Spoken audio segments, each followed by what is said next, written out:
Ating simulan ng umaga ng mga balitang dapat nating malaman sa 774 Balita Ngayon. 30 minutong pag-uulat ng mga impormasyon at pangyayari sa loob at labas ng bansa. 774 Balita Ngayon. Kasama sina Joel Malasakit Mangorospe at Darlene Olanyo. Kasama ang buong puwersa ng 774 News Team. 774 Balita Ngayon. Sa himpilang pinagkakatiwalaan sa balita at serbisyo publiko. DWWW 774, your ultimate news and music radio. At ngayon, narito ang inyong tagapagbalita.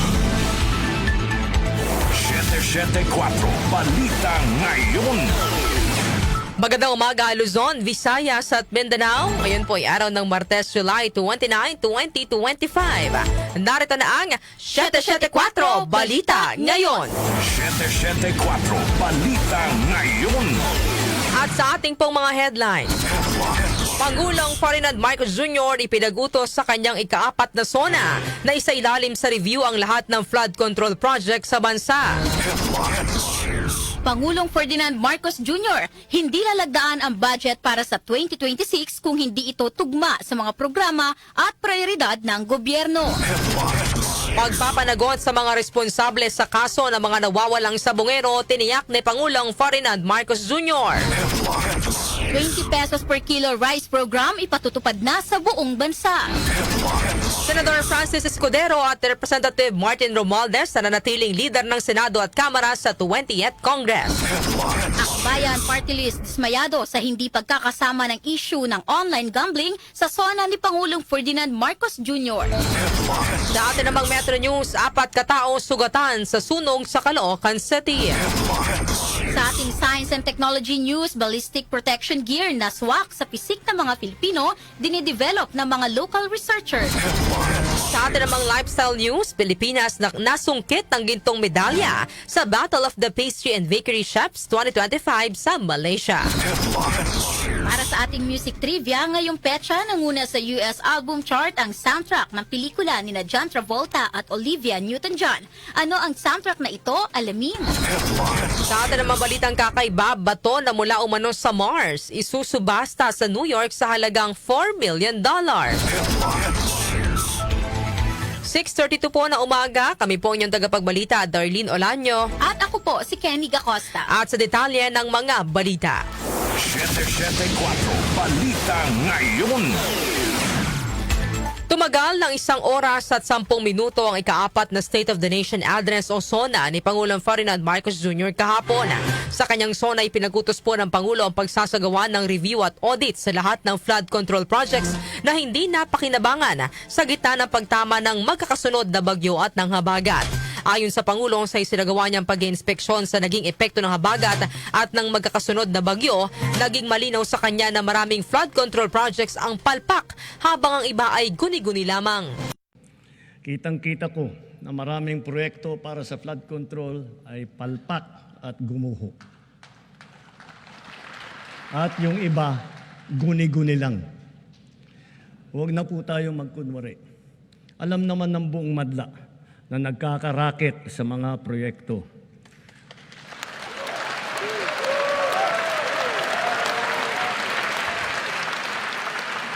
Mga kickback, mga initiative, errata, SOP, for the boys.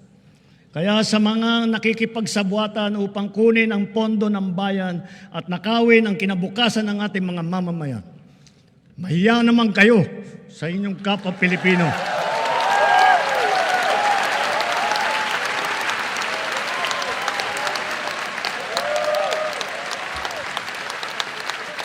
Mahiya naman kayo sa mga kabahayan nating naanod o nalubog sa mga pagbaha. Mahiya naman kayo, lalo sa mga anak natin na magmamana sa mga utang na ginawa ninyo nang binulsa nyo lang ang pera. Busto dito, sinabi ng Pangulo na inatasan niya ang DPWH na magsumite ng listahan ng lahat ng flood control projects mula sa bawat rehiyon na nasimula na o nakumpleto na sa nakalipas na 3 taon. Matapos ito susuriin ng Regional Project Monitoring Committee ang listahan ng mga proyekto upang matukoy ang mga palpak, hindi natapos at ang mga umano'y ghost projects at saka isa sa publiko ang listahan. Tiniyak ng Pangulo na masasampahan ng kaso ang lahat ng lalabas na may sala, maging ang mga kasabwat na kontratista. Samantala, Pangulong Ferdinand Marcos Jr. may babala sa mga trader na magtatangkang magmanipula ng presyo o manamantala ng mga magsasaka. Narito naman ang report ni Chanel Salazar.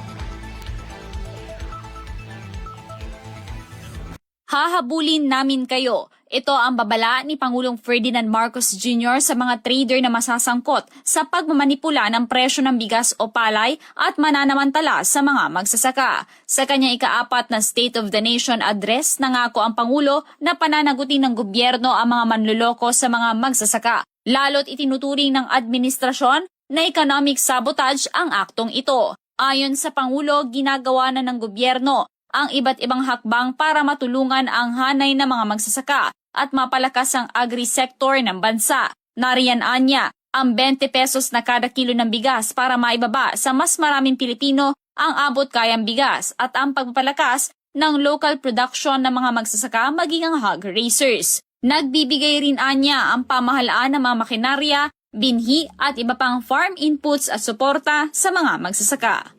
Ako si Chanel Salazar ng DWWW 774, your ultimate music radio. May salamat, Chanel Salazar. 774 Balita Ngayon.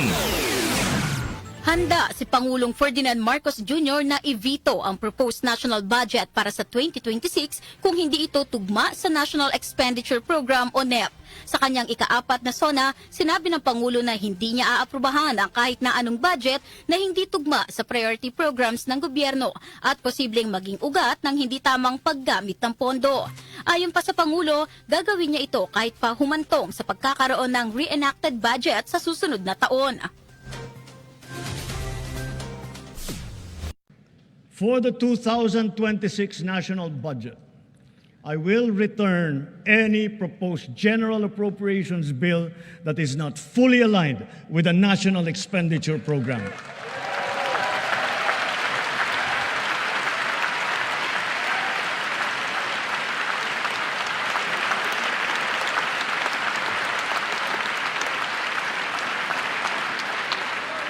And further, I am willing to do this even if we end up with a reenacted budget.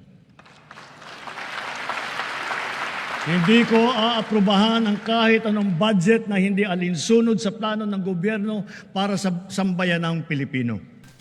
Inihiyag ito ng Pangulo makaraang madiskubre nito na anyay mga palpak at maanomalyang flood control projects na nagdulot ng pinsala sa halip na proteksyon sa publiko. Mababati na aabot sa 6.793 trillion pesos ang inaprubahang proposed national budget para sa susunod na taon. 774 Balita Ngayon. Tiniyak ni Pangulong Ferdinand Marcos Jr. na mananagot sa batas ang mga responsable sa kaso ng mga nawawalang sabongero. Sa kanyang ika-4 na SONA, sinabi ng Pangulo na tinututukan na ng pamahalaan ang paglutas sa kaso. Ayon pa sa Pangulo, hahabulin at pananagutin ng gobyerno ang lahat ng sangkot sa pagkawala ng mga sabongero, mapasibilyan man yan o opisyal ng gobyerno. Inihiyag pa ng Pangulo na ipaparamdam sa mga salarin ang bigat ng parusa sa karumal-dumal na krimen. Nagtutulungan ang buong pamahalaan para lutasin ang mga kaso ng mga nawawala dahil sa walang pakundangang kagagawan ng mga sindikato sa likod ng madilim na mundo ng mga sabungan. Hahabulin at pananagutin natin ang mga utak at mga sangkot, sibilyan man o opisyal.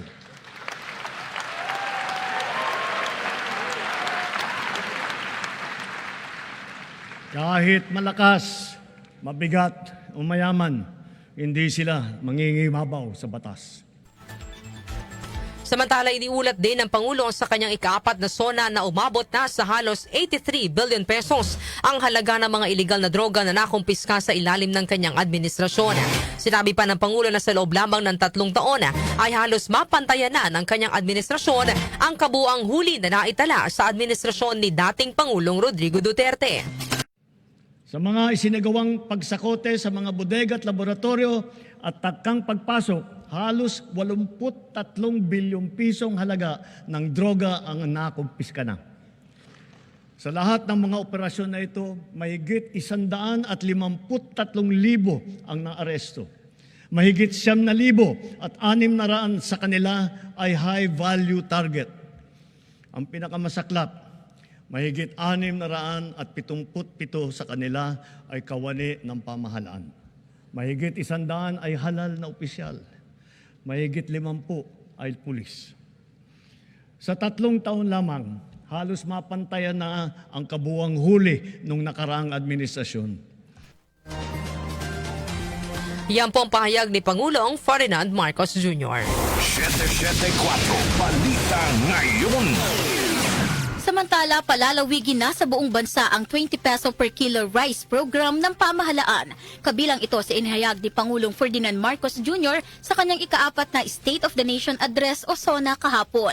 Ayon sa Pangulo, napatunayan na kayang magbenta ng 20 pesos per kilo na bigas nang hindi nalulugi ang mga magsasaka.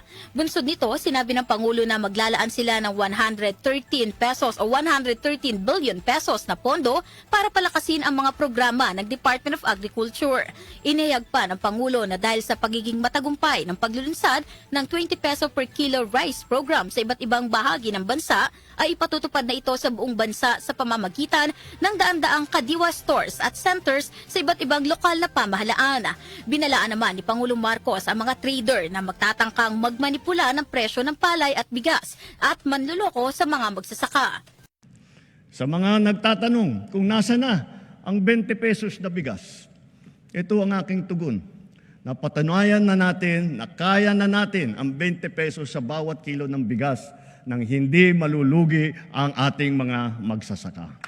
At dahil sa ilalaan nating 113 bilyong piso upang palakasin ang mga programa ng DA, ilulunsad na natin ito sa buong bansa sa pamamagitan ng daan-daang kadiwa store at center sa iba't ibang lokal ng pamahalaan. Binabalaan ko ang mga trader na magtatangkang magmanipula ng presyo ng palay o ng bigas o manloloko ng mga magsasaka. Hahabulin namin kayo dahil ang trato namin sa inyong ginagawa ay tinuturing naming economic sabotage. Ang tinig ni Pangulong Ferdinand Marcos Jr.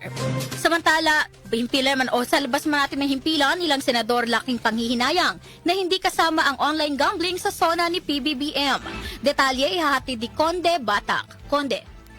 Nanghihinayang ang ilang mga senador na hindi kasama sa SONA ni Pangulong Bongbong Marcos ang issue sa online gambling. Ayon kay Senator Risa Hontiveros na isa sa naghain ng panukala para limitahan at iba ng koneksyon ng mga e-wallet sa mga online gambling platforms, missed opportunity ito kaya sayang na hindi nabanggit sa SONA. Sinabi naman ni Senator Pia Cayetano na umasa siyang mababanggit ni Pangulong Marcos ang online gambling dahil sa laki ng problema na idinulot nito sa mga komunidad. Anya, para na itong sakit na nakakasira sa mga pamilya at hanap buhay dahil ngayon sa cellphone na lamang ay makakapagsugal na at ito ay may tuturing na worst combination ng addiction. Labis din ang hinayang ni Senator J.V. Ejercito dahil isa ang panukalang pagbabawal sa online gambling sa kanyang priority measures kung saan hindi tulad sa Pogo na mga dayuhan ng target sa online gambling ay mga Pilipino ang nagiging biktima. Gayunman, nauunawaan ni Ejercito na posibleng sa dami ng proyekto, programa at mga problema sa bansa, kaya batid niyang may nakakalimutan din ang Pangulo. Conde Batak ng DWWW 774, your ultimate music radio. Maraming salamat, Conde Batak. 774 Balita Ngayon. Sa pambalita, ika-4 na SONA ni Pangulong Ferdinand Marcos Jr. umani ng papuri mula sa mga kongresista. Narito naman ang report ni Grace Mariano. Ikinatuwa ni Sibak Party List Representative Brother Eddie Villanueva na kasamang tinutukan ni Pangulong Ferdinand Bongbong Marcos Jr. sa ika-4 na State of the Nation Address o SONA ang isyu ng korupsyon sa flood control program. Pinuri naman ni Manila 3rd District Representative Joel Chua na isinulong ni PBBM sa katatapos na SONA ang patungkol sa pananagutan at paglaban sa korupsyon. Para naman kay Bohol 3rd District Representative Christine Alexei Tutor, malinaw may malasakit at para sa mga mahihirap ang SONA ni PBBM na tumalakay sa public health, social services, housing at public works. Ikinalugod naman ni Cavite 2nd District Representative Lani Mercado Revilla ang pagsisikap ni Pangulong Marcos na mapagtapos ng kolehiyo o vocational ang isang miyembro ng bawat pamilya. Gayon din ang pagtalakay sa mga isyu ng seguridad sa pagkain, pagtugon sa sakuna at krisis sa transportasyon. Tiniyak naman ni Quezon City 5th District Representative PM Vargas ang paghahain ng mga panukalang batas na susuporta sa mga binanggit ni PBBM sa SONA para sa kabuhayan, kalusugan at edukasyon. Buo naman ang suporta ni Navotas Representative Toby Chanco sa direktiba ni Pangulong Marcos na imbestigahan ang mga flood control projects ng pamahalaan dahil panahon na para papanagutin ang mga tiwaling nakinabang at pinagkakitaan ng mga proyektong dapat sana ay para sa ating mga kababayan. Ito si Grace Mariano para sa DWWW 774, your ultimate music radio. Maraming salamat, Grace Mariano. 774 Balita Ngayon. Mananatiling leader ng Senado at Kamara sina Senador Francis Escudero at late Congressman Martin Romualdez sa 20th Congress. Sa pagbubukas ng magkahiwalay na sesyon ng dalawang kapulungan ng Kongreso kahapon, 19 na senador ang bumoto upang manatiling Senate President si Escudero. Kabilang sa mga bumoto para kay Escudero ang tinaguriang Duterte Bloc at nakuha rin niya ang suporta ni na Senador Kiko Pangilinan at Senador Bam Aquino.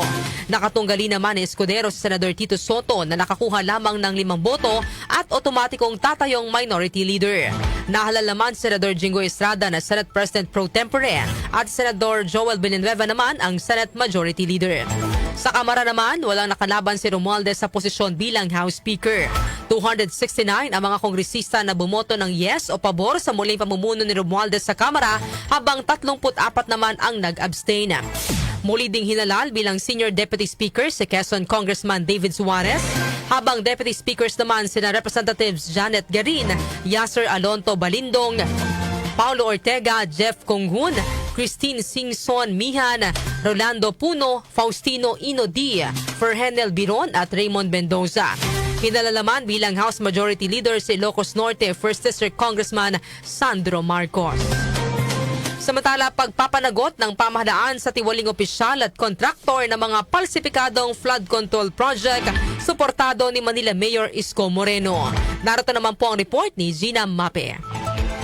Pinapulihan ni Manila Mayor Isko Moreno ang pahayag ng Pangulong Ferdinand Marcos Jr. na papanagutin ang mga tiwaling opisyal at mga kontraktor na nasa likod ng mga palpak na flood control project ng pamahalaan. Binanggit ng alkalde ang mga bagong gawang pumping station, bagong rehabilitate na pumping station brand new ngunit hindi gumagana. Di ng alkalde hindi gumana ang mga pumping station na mga pinagawa. Dapat may managot, congressman man o sino man sila, dapat papanagutin lalo na anya at nagsalita na ang Pangulo. Sa kanya ika-4 na SONA, tiniyak ng Pangulo na mananagot ang mga responsable sa depektibo at mga non-existent flood control project kasabay ng kautusan kay DPWH Secretary Manuel Bunoan na isumite ang buong listahan ng mga proyekto ng ahensya sa nakalipas na 3 taon. Sa katatapos na bagyo at habagat lumubog sa baha mula sa kalapit na syudad ang lungsod ng Maynila dahilan upang gamitin o pagganahin ang mga pumping station na natuklasang depektibo at ang mga bagong gawa ay hindi pa tina-turnover ng DPWH na nakasisira sa flood mitigation ng pamahalaan. Sa gitna ng problema sa pagbaha, tiniyak ni Mayor Isko na ginagampanan ng pamahalaang lungsod ng Maynila ang tungkulin ito, gaya ng patuloy na declogging sa 876 na barangay at pagpapaigting ng clean-up drive sa buong Maynila. Ako si Gina Mape ng DWWW 774, your ultimate music radio. Maraming salamat, Gina Mape. 774 Balita Ngayon. Dismayado naman ang Akbayan Party List sa hindi pagkakasama ng issue sa online gambling sa tinalakay na ika-4 na State of the Nation Address o SONA ni Pangulong Ferdinand Marcos Jr. Ayon kay Akbayan Party List Representative Percy Sendanya, ang usapin sa online gambling ay nakakasira ng pamilya at nakakaapekto sa kabataang Pilipino. Nalulungkot tayo na hindi man lang nabanggit ang online gambling kasi ang Akbayan ang una nag-file dito sa House of Representatives ng strict regulation ng online gambling kasi nasisira nito ang pamilyang Pilipino. So we would have wanted to hear the President na sana sa lalong madaling panahon, while waiting for the legislation, baka may executive action na para ma-regulate na, mapigil na itong menace ng illegal gambling online at mailigtas ang mga pamilya at ating mga young. Naniniwala naman ang isa pang kinatawa ng Akbayan Party List na si Representative Sel Jokno na makakaroon sana ng maganda at konkretong solusyon ang problema sa online gambling kung tinalakay mismo ito ng Pangulo sa kanyang SONA. Kung nanggaling lang sana sa Chief Executive yan, baka ngayon pa lang nagkaroon na tayo ng maganda at konkretong mga solusyon sa problema niya. Bukod sa usapin ng online gambling, ikinadismaya rin ng Akbayan ang hindi pagbanggit ni Pangulong Marcos sa wage hike. Dahil dito, kapwa nagbigay ng incomplete na grado ang dalawang kongresista sa performance ng kasalukuyang administrasyon. Samantala, ika-4 na SONA ni PBBM generally peaceful ayon sa PNP. Narito ang report ni Angel Garcia. Angel. Walang naitalang anumang untoward incident ang Philippine National Police sa ika-4 na State of the Nation address ni Pangulong Ferdinand Marcos Jr. kahapon sa Batasang Pambansa. Ayon kay PNP spokesperson Police Brigadier General Jean Fajardo, naging mapayapa sa kabuuan ang SONA ng Pangulo. Sinabi pa ni Fajardo na tinatayang nasa 4,000 katao ang nagprotesta sa paligid ng St. Peter's Parish sa Commonwealth Avenue kahapon. Ngunit sa datos sa militanteng grupong Bagong Alyansa Makabayan, umabot umano sa 10,000 ang mga lumahok sa kilos protesta. Matatanda ang nagpakalat ang pambansang pulisya na mahigit sa 16,000 na mga pulis at 7,000 force multipliers sa SONA ng Pangulo kahapon. Angel Garcia ng DWWW 774, your ultimate music radio. Maraming salamat, Angel Garcia. 774 Balita Ngayon. Ang ating pong oras, 6:51 na umaga, kami pa rin po inyong tagapagbalita, Darlene Olanyo. At ako po si Kenny Gacosta. 774 Balita Ngayon. Metro News. Metro News. Sa atin namang Metro News, 4 sugatan sa sunog na sumiklab sa Libis Baysa, Barangay 160, Caloocan City. Ayon sa Caloocan BFP, nasa 20 bahay ang tinupok ng apoy habang nasa 40 pamilya ang naapektuhan nito. Mabilis na kumalat ang apoy dahil gawa sa light material sa mga bahay. Wala namang naitalang nasawi sa sunog na umabot sa ikalawang alarma. Sa ngayon, pansamantalang nanunuluyan sa chapel ng barangay ang mga naapektuhang pamilya. Patuloy namang inaalam ng mga otoridad ang sanhi ng sunog at ang halaga ng pinsalang idinulot nito. Foreign exchange rates. Foreign exchange rates. Narito na ang update sa ating foreign exchange rates. Ang palitan ng piso kontra dolyar ay 56 pesos and 93 centavos. 66 pesos and 98 centavos naman ang palitan ng piso kontra euro. Habang ang British pound ay 76 pesos and 53 centavos. Ang palitan naman ng piso kontra Saudi Riyal ay 15 pesos and 23 centavos. Habang ang Japanese yen ay 39 centavos. Lotto results. Lotto results. Update naman tayo sa resulta ng Lotto. Ihatid po sa atin ni Jonah Bakiran. Jonah. Narito na ang mga lumabas na winning combinations sa Grand Lotto 655 na binola kagabi July 28, 12, 13, 55, 2, 30 at 14. Kung saan walang nanalo ng 42,349,332 pesos and 60 centavos na premyo. Ang bola naman sa Mega Lotto 645 ay ang 16, 29, 19, 14, 35 at 31. Kung saan wala ding nakapag-uwi ng 15,412,338 pesos and 40 centavos na jackpot prize. Ako po si Jonah Bakira na nagsasabing huwag lang umasa sa bola, tumaya sa buhay para maka-jackpot ka ng tagumpay. Maraming salamat, Jonah Bakiran. Science and Technology. Science and Technology.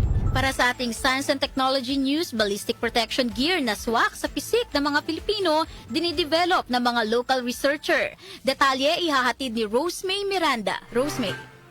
Lumilikha ang mga lokal na mananalisik ng ballistic protection equipment na akma sa pangangatawan ng mga Pilipino. Sa 8th National Research and Development Conference sa Manila Hotel noong nakaraang Miyerkules, ibinida ng Department of Science and Technology, Philippine Council for Industry, Energy and Emerging Technology Research and Development ang Aerocom project na ilalarawan nila bilang kinabukasan ng ballistic defense industry ng Pilipinas. Ang proyekto ay layo na makabuo ng mga lightweight fiber reinforced ballistic protection products kabilang ang mga helmet, level 3A hanggang level 3 tactical plates na may bigat na 550 grams hanggang 2,100 grams, gayon din ang mga tactical vest na may timbang na mas mababa sa 1,000 grams na custom fit para sa mga sundalong Pilipino. Sinabi ni Dennis Jonel Pavia, isang miyembro ng research team, na layo ng kanilang proyekto na matugunan ang problema ng mga heavy plate at malalaking vest na humahadlang sa mga aktibidad ng militar. Sumailalim na sa mga field test ang gear katuwang ang Philippine Navy at Air Force,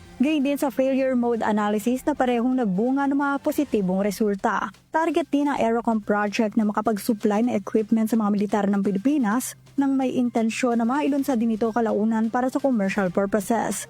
Ang bawat vest ay inaasahang magkakahalaga sa pagitan ng 35,000 pesos at 50,000 pesos at ang helmet naman ay inaasahang nagkakahalaga ng 12,000 pesos at 20,000 pesos. Samantala, target ng mga lokal researcher na makumpleto ang Aerocom project sa Mayo ng susunod na taon.